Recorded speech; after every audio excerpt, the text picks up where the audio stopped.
IELTS British Council Test 3. Question paper. At the end of the real test, you will be given 10 minutes to transfer your answers to an answer sheet. Now turn to Section 1. Listening, Section 1. You will hear a conversation between a travel agent and a customer. First, you have some time to look at questions 1 to 7.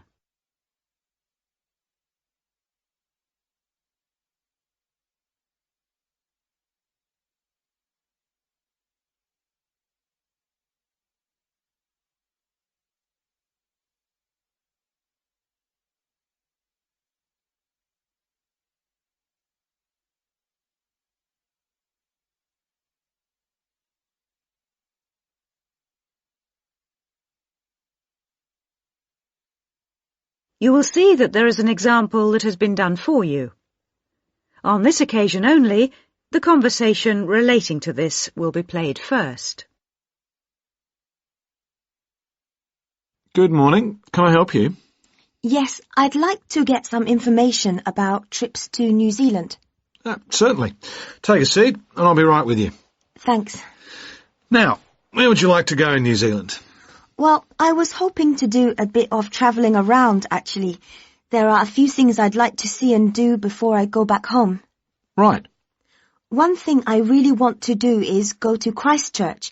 I have relatives living there that I can stay with, my mother's cousin, and I've heard it's a nice place. The woman says she has relatives living there. So the first activity, visit family, has been circled. Now we shall begin. You should answer the questions as you listen, because you will not hear the recording a second time. Listen carefully and answer questions 1 to 7. Good morning. Can I help you? Yes, I'd like to get some information about trips to New Zealand. Certainly. Take a seat and I'll be right with you. Thanks. Now, where would you like to go in New Zealand? Well, I was hoping to do a bit of travelling around, actually. There are a few things I'd like to see and do before I go back home. Right. One thing I really want to do is go to Christchurch. I have relatives living there that I can stay with, my mother's cousin, and I've heard it's a nice place. Yes, it's a lovely city. And staying with relatives will help with the budget, of course. The budget? It will save you some money. Oh, right. Well, I'm not too worried about that. I've saved quite a bit of money working in Australia. Oh, that's nice. Good for you. Well, you know that New Zealand consists of 2 main islands, the North Island and the South Island, and Christchurch is on the South Island. Is it? I was never very good at geography at school. Do you have a map I could look at? Sure. Here we are. Right, I see. And, well, then I'd also like to spend some time in Auckland, and maybe I could do an English language course there. Can you organise that sort of thing for me? Oh, certainly. We'd be happy to arrange that. But bear in mind that Auckland is in the North Island. Okay. And I'd also like to do some skiing or maybe even some snowboarding. I hear New Zealand is a great place for that. Yes, absolutely. But you should go to Auckland first for your studies, and then you can get the ferry across to the South Island and take the bus down to the snow. Oh, I don't like boats very much. I'm not much of a sailor. I think I'd prefer to fly. Right. What about joining a walking tour? That could be really fun. Not sure about walking, but joining a tour might be a good way to travel because then I might make some friends my own age. Now, let's get some details. Can I have your name, please? Yes, it's Su Ming Lee, but you can call me Sue. Okay, Sue. And what's your address here in Melbourne? I'm living with my aunt in the suburb of Kew. It's 29 Lock Street. That's L-O-C-H, not L-O-C-K. Do you have a phone number that I can get you on? The best thing would be if I give you my mobile. I always have it on me. It's 0402 558 992. Okay.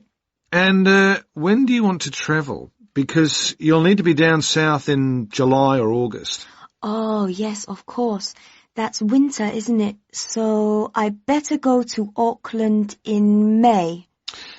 Yes, let's say departing from Melbourne on the 1st of May, that's a Saturday, and then you could begin your course on Monday the 3rd. That sounds great. And how long would you like to study for? A month, 2, 3? What do you think? Well, I'll probably need more than a month. What about 8 weeks until the end of June? Fine. I'll see what I can do. Oh, and how would you like to pay for this? On my Visa card, if that's possible. Before you hear the rest of the conversation, you have some time to look at questions 8 to 10.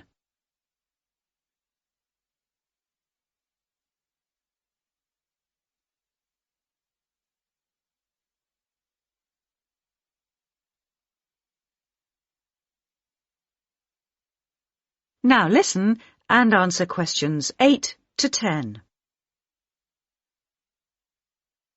Hello, Sue. It's Angelo from Cosmos Travel here.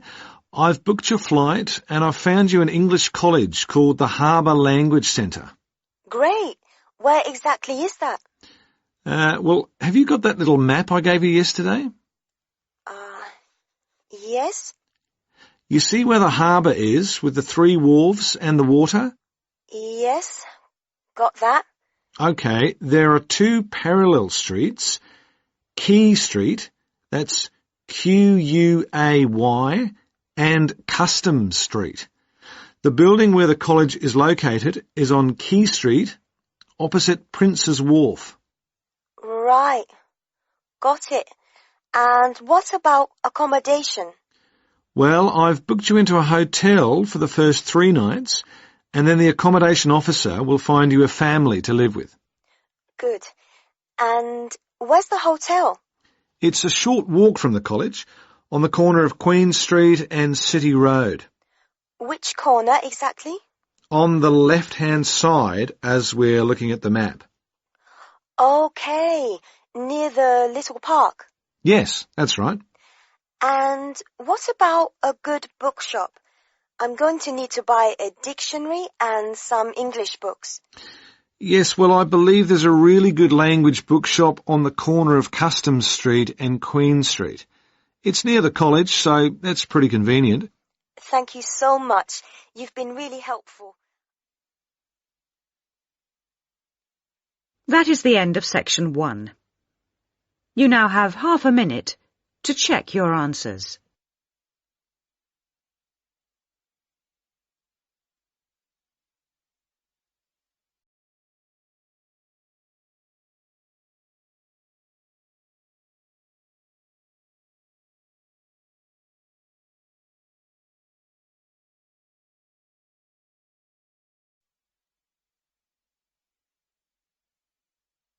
Now turn to Section 2.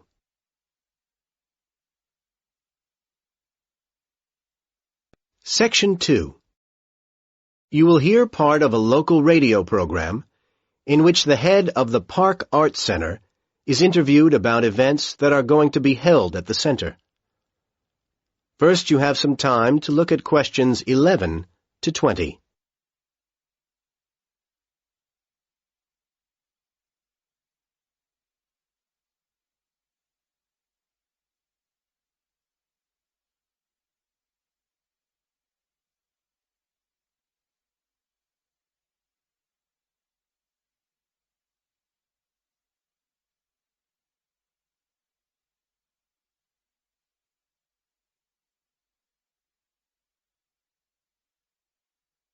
Now listen to the conversation and answer questions 11 to 20. And next on City Life this week, we have with us in the studio Harvey Bowles, head of the Park Arts Centre. He's here to tell us about forthcoming events at the centre. Harvey, welcome. Hello, thank you. So, what can we look forward to first at the Park Centre? We've got a very exciting programme lined up for you. The next event will start on the 18th of February and run till the 24th. Times for the event? Twice each day at 2:30 and 7:30 p.m. There'll be a folk music concert and we're sure this is going to be very popular. A range of excellent musicians are coming, some playing for the first time in this country. And for those who want a souvenir, or for people who don't manage to get to the performances, the foyer shop will be selling a CD showcasing the great talents of the performers. Sounds good. Yes, and then after that, our next event is starting on the 1st of March and runs for 8 days. There's a lot going on, so you'll need to look in the separate programme, which shows all the various times and so on. It also includes details of performers and ticket prices. You can pick one up from the foyer at the centre. Yes, this year we're hosting the dance festival again, and it's going to be even bigger than last year. It's become a major feature of the arts year, and many of the performances will be recorded on video and DVD. But nothing can beat the thrill of attending the events live. We have a great range of styles, performed by over 100 groups, representing as many as 4 continents. All I can say is book early, because many of the shows are going to sell out quickly. I'm sure they will. And what do you have for us after that? Well, then things get a little quieter, but no less interesting. From the 14th to the 20th of March, every evening at 8, we go into cinema mode, and we're showing a fine new film. I expect you've seen reviews of it. Love and Hope. Oh, yes, wonderful. Yes, and it's not just an ordinary screening. We're delighted that each screening will be introduced by a short lecture by the producer, who will also leave a little time for questions from the audience. Again, I recommend early booking for this. It's bound to be popular. I'll be there. Anything else lined up at this point? Yes, we've got a special one-day event on April the 2nd. The times aren't fixed yet, but I can tell you that we're having a singing competition. Oh, yes? There'll be a large number of entrants, and the talent should be impressive. And Channel 6 are coming. So, the event is going to be shown on TV. So, come and be part of the audience. I'm sure people will want to. Well, Harvey, thank you very much for coming in and telling us all this. Details of all the events are on your website, aren't they? Yes, the address is www. That is the end of Section 2. You now have half a minute to check your answers.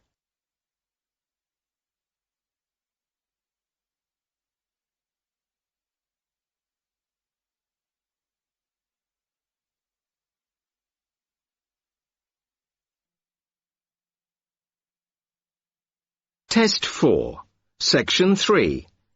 You will hear a student, Alex, asking his tutor for advice about essay writing.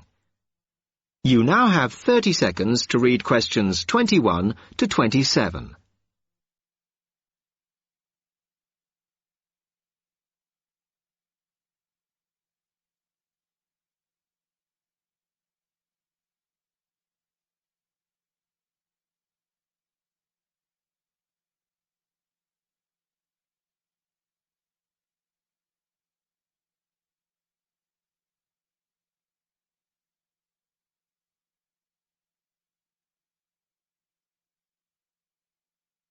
Hi, Alex. Come in. I gather you wanted some help with writing essays. Yes, I'm finding this first term difficult, and I'm worried about the assignments we have to do for January. Well, let me see if I can help. You shouldn't panic about it, because essay writing is a very straightforward process, really. What it involves is organising the information that you want to include. You shouldn't have more than you can easily manage within the word count. Make sure you haven't got too much or anything irrelevant. Mm-hmm. You need to look at that and work out what you need and what you don't need before you start. And then you just have to think about how you're going to put forward your argument. Oh, that sounds very straightforward when you put it like that. But I'm worried I haven't got the necessary skills for writing an effective essay because English is my second language. Well, perhaps you misunderstand the skills you need. You need to be able to analyze your data, and then I would say the skills of interpretation and expressing yourself are important. Perhaps it's this last one that bothers you, but the more essays you write, the more you will develop these skills. Yes, and I don't quite know how to improve at that. Though, as you say, I know practice will help. And I need to make sure I've got everything ready before I start. Yes. What is vital to good essay writing is preparation. So make sure you build in enough time to do the research you need. Are there any other sources I can use to help me with essays? Yes. You should go to the library and look through the reference section, because there are books that focus on the style we use in academic writing, and those will help you a lot. The other thing that you should think about is what happens when you've actually written your essay. Too many students just complete their work and hand it in, whereas what you should be doing is making sure that you edit it as thoroughly as possible. Oh, yes, that's a good idea. Then I'd pick up any mistakes and also see if it reads logically. Exactly. The other thing is, again, what a lot of students do is get their essays back, look at the marks, then just file it away. They don't realise that if they checked it through and looked at what the tutor had written, then they can learn from their old essays. Yeah, I can see that's a good idea. So, is that okay? You can always come back to me. You now have 15 seconds to read questions 28 to 30.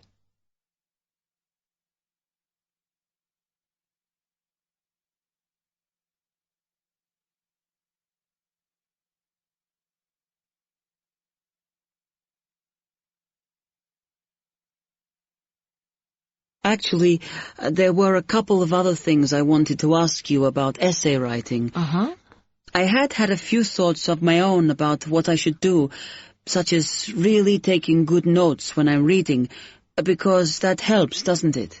I think it improves your knowledge rather than your actual writing.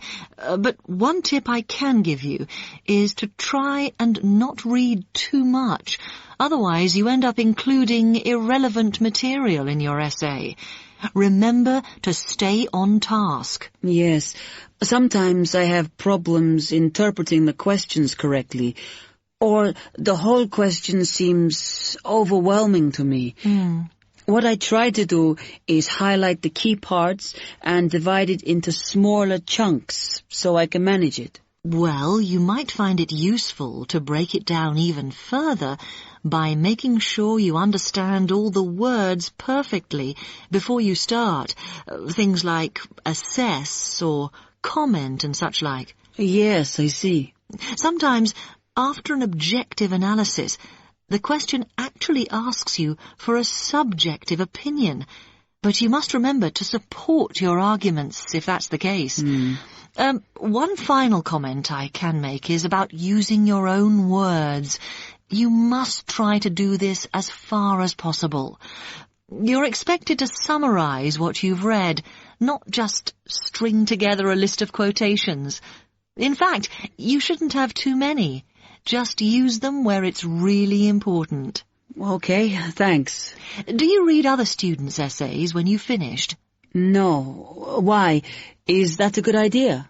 Well, you can confuse each other, so I'd advise against it. But it's up to you. Okay. Thanks very much for your time.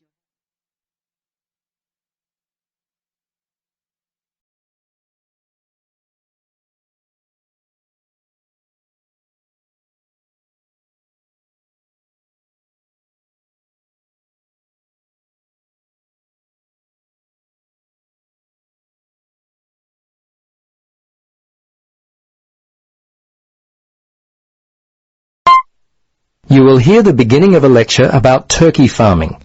First, you have some time to look at questions 31 to 40.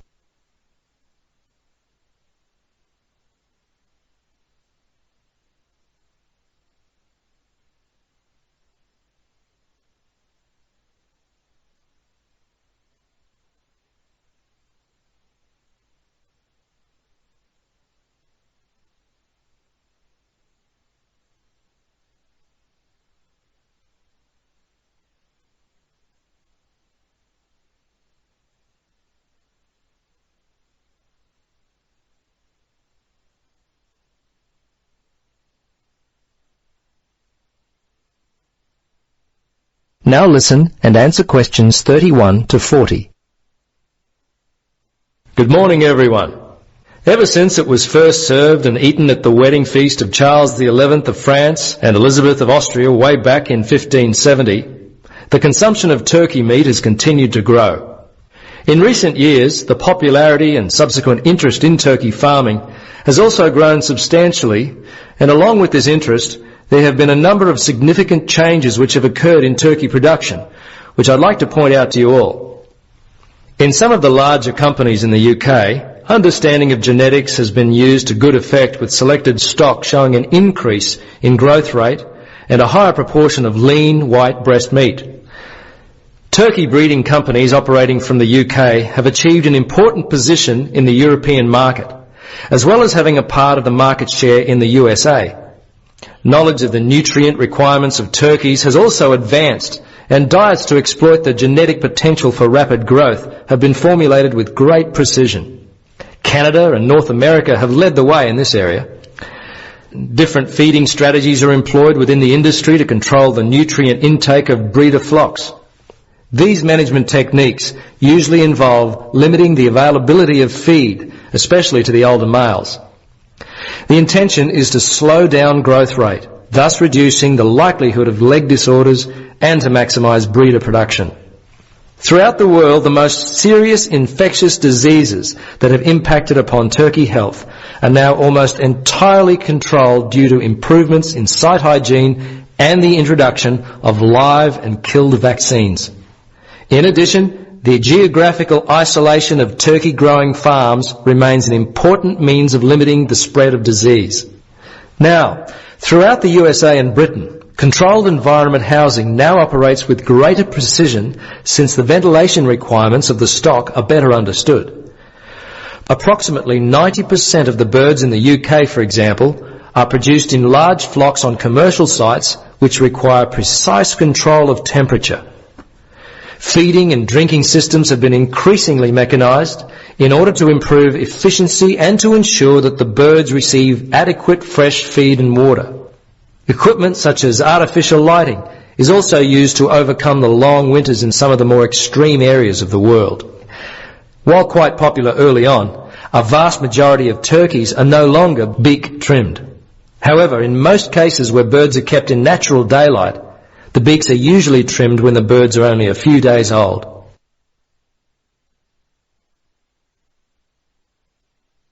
Now, the turkey industry can be divided into three main categories: primary breeders, breeders, and producers.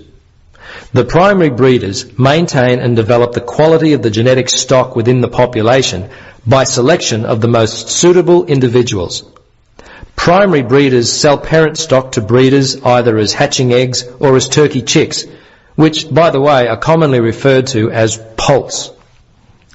General characteristics that are important to the health and welfare of the birds are taken into account in breeding. Things such as the ability of the birds to walk without difficulty, reproductive ability, growth and conformation are all key considerations for breeders. Breeders multiply their growing stock by mating parents bought from the primary breeder. A breeder rears the male and female parents from hatching eggs or poults, selecting the best of them to go on to produce fertile eggs from which the growing stock will be hatched. Breeders sell commercial growing stock. Turkey producers can be divided into two groups: relatively large companies whose farms produce turkeys all year round, and relatively small companies and farmers whose farms produce turkeys primarily for the seasonal market. The non-seasonal producers account for approximately 90% of the output of the UK industry and are dominated by three major companies. The seasonal producers account for the remaining approximately 10%. The busiest time of year for producers, large and small, is clearly the October to December quarter. That is the end of section 4. You now have 30 seconds to check your answers.